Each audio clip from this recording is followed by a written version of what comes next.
ስለዚህ ያ ዕውቀት በአሁኑ ሰዓት መቀየር አለበት። እኛ የመኖርና ያለመኖር ጥያቄ አድርገን የያዝናቸው የነበሩ ነገሮች የሆነ ሰው በቀላሉ ሲያደርጋቸው ሲጥሳቸው እንመለከታለን።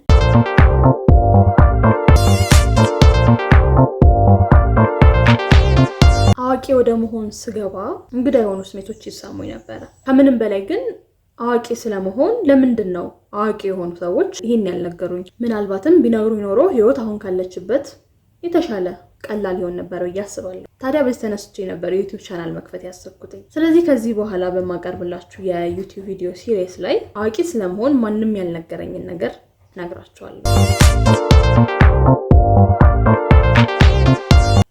ሃይ እንኳን ደህና መጣችሁ። ይህ አዋቂ ስለመሆን ማንንም ያልነገረኝን ነገር የማጋራበት ተከታታይ ቪዲዮ ውስጥ ክፍል 9 ነው። በዚህ ቪዲዮ የምንመለከተው ህፃን ሆነን የምናስብ የነበረው ነገር አንድ ነገር ካወቅነው በኋላ ወይም የሆነ ነገር ከተረዳነው በኋላ በቃ ያ የዘላለም እውነታችን ሆኖ ይቀጥላል።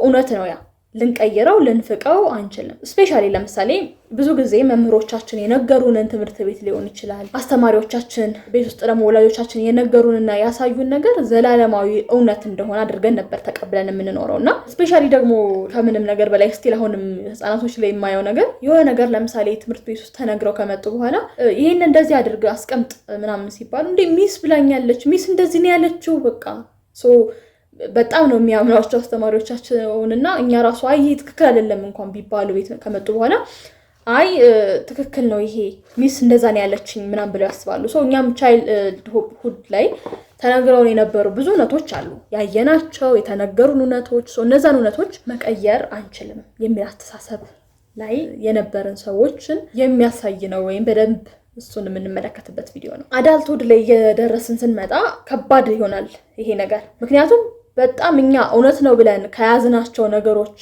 ተቃራኒ የሆኑ ሺህ ነገሮች ሲፈጸሙ እናያለን። እኛ የመኖርና ያለመኖር ጥያቄ አድርገን የያዝናቸው የነበሩ ነገሮች የሆነ ሰው በቀላሉ ሲያደርጋቸው ሲጥሳቸው እንመለከታለን። ከዛ በኋላ ቆም ብለን ማሰብ እንጀምራለን።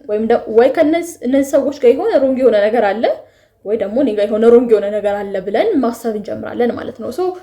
አሁን እዚህ ጋር ሳወራ እንድትይዙልኝ ፈልገው ነገር I'm not saying ቫልዩ ብለን የያዝናቸውን ትላልቅ ሴቶቻችንን እንልቀቅ ወይም ደግሞ ሌላ ሰው ሰጣሳቸው እንጣሳቸው በሚለው አይደለም። ቫልዩ እሴት እሱ ሌላ ነገር ነው፣ ሌላ ታሪክ ነው። እነሱ ልንጥሳቸው የሚገቡ ነገሮች አይደሉም። ግን ዕውቀት ብለን የያዝነው በጣም ብዙ ነገር አለ። እውነት ብለን የያዝነው ግን ትክክለኛ ይሄ ዓለም እውነት ያልሆነ ነገር ማለት ነው። ወይም ደግሞ እንዴት ነው ፐርሰናሊ የሆነ ሰው እውነት ብሎ ያመነውን ነገር ያስተላለፈብን። እውነት ያው አይቀየርም እናውቃለን። ግን ፐርሰናሊ የሆነ ሰው እውነት ብሎ የያዘው ያመነበት ነገር አለ። ያንን ነገር ግን ውሸት የሆነ ነገር ማለት ነው። እሱ ፐርሰናል ሲያምንበት የነበረ ነገር ስለነበረ በጣም የሚያመው ፓርት ብዬ የማስበው እነዛ እውነት ናቸው ብለን ተቀብለናቸው የመጣ ነው። የሆነ ሰዓት እኮ ሰርተውልናል፣ እውነት ናቸው ወይም ዕውቀት ናቸው። እስኪ ዕውቀት በሚል እንተካ እውነቱን። ዕውቀቶቹ ጠቅመውኛል የሆነ ሰዓት በማወቅ እኮ። ግን የሆነ ሰዓት ላይ ስደርስ ደግሞ የማያስኬዱ ዕውቀቶች ናቸው። ስለዚህ ያ ዕውቀት በአሁኑ ሰዓት መቀየር አለበት፣ አለርን ላረገው ይገባል የሚለውን አይነት አዌርነስ ጋር ስመጣ ከባድ ነበረ። ምክንያቱም እንዴት እንደማለት መሰላችሁ፣ በጣም ብዙ ዓመት ተሸክማችሁት የመጣችሁት ነገር ጠብቃችሁት ማንም እንዳይነካባችሁ የመጣችሁት ነገር ወይ ዩዝለስ እኮ መባል እንደማለት ነውና ኦኬ ሄድ ልጣለው ታዲያ ምን ቀረኝ እኔ ማንነቴ እኔነቴ በያስኩት እኮ ነገር ይሄ ነበረ ብላችሁ ራሳችሁንም ኩዌሽን እንድታደርጉ የሚያደርጋችሁ ነገር ነውና ለምሳሌ ስለ አንድ ዕውቀት ብናስብ ለምሳሌ በጣም ሪሰንትሊ ትምህርት መማር በትምህርት መንገድ ብቻ መሄድ ትክክለኛው የህይወት መንገድ መስሎ የሚታይበት ጊዜ ሩቅ አልነበረም አይደለ? ብቸኛ መንገድ ማለት ነው።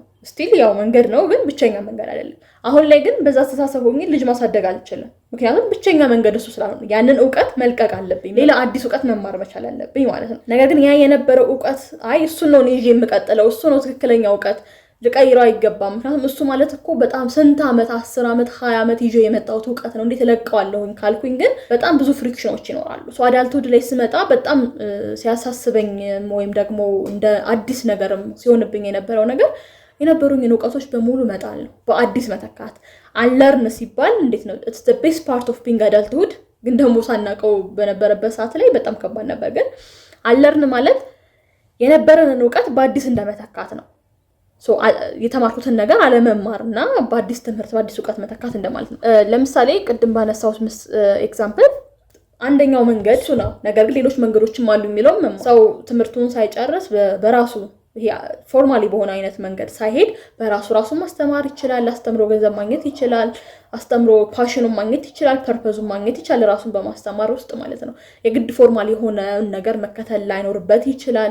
ንግድ ውስጥ ሊገባ ይችላል። ነጋዴ የሆነው ጥሩ አገልጋይ ሊሆን ይችላል። ስፒሪቹዋል የሆኑ አገልግሎቶችን እየሰራ ብቻ ሊኖር ይችላል። ዓለም ላይ በቃ ብዙ አይነት መንገዶችን መማር መቻል አለብኝ ማለት ነው። እነዛን ነገሮችን ስማር ምን አይነት ነገሮችን ከግንዛቤ ውስጥ አስገባለሁ? እሱ ትልቅ ጥያቄ ነው። ይዘናቸው የመጣናቸውን ቅድም እንዳልኩት ቫልዩ አለን እንደ ማህበረሰብ፣ እንደ ግለሰብ፣ እንደ ስፒሪቹዋል ቢንግ ልንጥሳቸው የማይገቡ ነገሮች አሉ። ግን እነዛን ጠብቀን ልናስተካክላቸው የሚገቡ አንለርን ልናረጋቸው የሚገቡ ነገሮች በየጊዜው ብዙ ናቸው ማለት ነው። ሶ በጣም ስቲል አሁን ብንመረምራቸው በጣም ብዙ የሆነ ሰዓት ላይ ስናምናቸው የነበሩ እውቀቶች አሁን ግን የማይጠቅሙ ነገሮች አሉ። ሶ አለመማር ማለት እንዴት ነው? ይሄ አሁን የነበረኝ እውቀት የሆነ ሰዓት ድረስ ጠቅሞኝ እዚህ አሁን ያለሁበት ቦታ ድረስ አምጥቶኛል። ከዚህ በኋላ ግን ሸክም ነው እንጂ የሚሆንብኝ እውቀት ሆኖ ሊያገለግለኝ አይችልም። ስለዚህ ይሄንን ነገር ጥዬ አዲስ ነገር መማር አለብኝ ብሎ ለራስ መፍቀድ ማለት ነው። ከባድ ነው፣ ቀላል አይደለም። ግን ደግሞ በሃርድ ዌይ ከምንማረው ጀስት እዚህ አይነት መንገድ ብንማረው ቀላል ነው ማለት ነው። ለምሳሌ እኔ ከተማርኳቸው ነገሮች ውስጥ ማልቀስ በጣም ነበር ራሴን እንዳላለቅስ የምታገለው ማለት በቃ ጠንካራ ሰው ነኝ እኮ ጠንካራ መሆን አለብኝ፣ ማልቀስ የለብኝም ምናምን። ግን ጠንካራ መሆን ማለት አለማልቀስ ማለት አይደለም። ሁለቱ ነገሮች ይሄ እንደውም እንዲወጣ መፍቀድ ነው ውስጣችን ያለውን ነገርና ኦኬ። ስለዚህ አዲስ እውቀት አዲስ ያን ነገር የነበረኝ ነገር ሳልማረው ቀረሁኝ እንደማለት ነው ማለት የሆነ ሰዓት ጠቅሞኝ ነበር ለማልቀስ፣ የሆነ ሰዓት ጠንካራ መሆን ጠቅሞኝ ነበር በዛ መንገድ። ካሁን በኋላ ግን ባለኝ መንገድ ያ ላይ ጠቅም ይችላል። ስቲል ቨልነራብል መሆን የምችልባቸው ሰዎች ጋር ማልቀስ መቻል አለብኝ የሚለውን ነገር እንድመለከት አድርጎኛል። ከዛ ባለፈ ደግሞ ዝም ማለት፣ ጸጥ ማለት፣ የሆነ ነገር ውስጥ ሀሳብ እንኳን እያለኝ ዝም ማለት የሆነ ሰዓት ላይ ጠቅሞኝ ነበር። ከሆነ ሰዓት በኋላ ግን ዝም ማለት ጸጋ አይደለም። ያለኝን ነገር ያለኝን ሀሳብ አውጥቶ መናገር፣ ምክንያቱም ሰው ላይ የቱ ፓርት ላይ ሊጠቅም እንደሚችል ስለማለት ያለኝን ነገር አውጥቶ መናገር በጽሁፍ መልክ ሊሆን ይችላል፣ እንደዚህ በወሬ መልክ ሊሆን ይችላል። ዋቴቨር በሱም መልኩ ለሰዎች መናገር መቻል እንዳለብኝ አዲስ የተማርኩት ነገር ነው። ከዛ ባለፈ ፍቅር ማለት ሰዎችን መውደድ ማለት ራስን አሳልፎ መስጠት፣ ያንን ሰው ከልክ በላይ መቆጣጠር ሳይሆን ለዛ ሰው ነፃነት መስጠት መቻል። ከዛ ባለፈ ደግሞ ራስን በደንብ መውደድ፣ ራስን በደንብ መንከባከብ ማለት እንደሆነ በአዲስ መልኩ እንድማር አድርጎኛል ማለት ነው።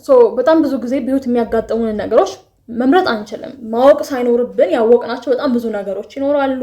መመልከት ሳይኖርብን የተመለከትናቸው በጣም ብዙ ነገሮች ይኖራሉ። መሸከም ሳይኖርብን ተሸክመናቸው ስቲል የመጣናቸው ሀሳቦች፣ አመለካከቶች፣ እምነቶች በጣም ብዙ ይኖራሉ። ነገር ግን እኛ ማለት የደረሱብን ነገሮች፣ የተሸከምናቸው ነገሮች ወይም ደግሞ ማየት ሳይኖርብን መስማት ሳይኖርብን የሰማናቸው ነገሮች ሳይሆን ለነዛ ለመጡት ነገሮች የሰጠነው ምላሽ ነው እኛነታችንን ዲፋይን የሚያደርገው ወይም ደግሞ ሊቀርጸው የሚችለውና ከዛ በኋላ ያለውን ላይፍ ፓዛችንን የሚወስነው ማለት ነው።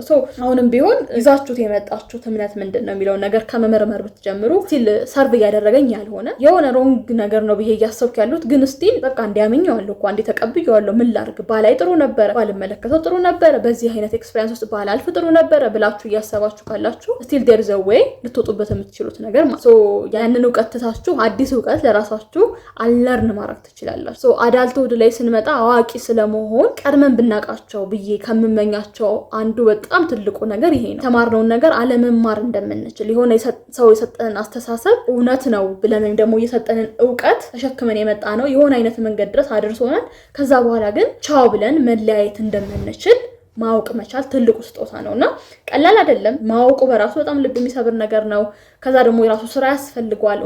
አንድን እውነት ካወቅን በኋላ እውነት ያማል። ከዛ ደግሞ ያንን እውነት ለማከም ወይም ደግሞ ያንን እውነት ለመቀበልና በዛ እውነት ውስጥ ለመኖርም ትልቅ ብርታት ጽናትን ይጠይቃል። ግን ደግሞ ያን ነገር ማድረግ እንደምትችሉ አምንባቸዋለሁ። ለዚህኛው ቪዲዮ የመጽሐፍ ሰጀሽን አለኝ።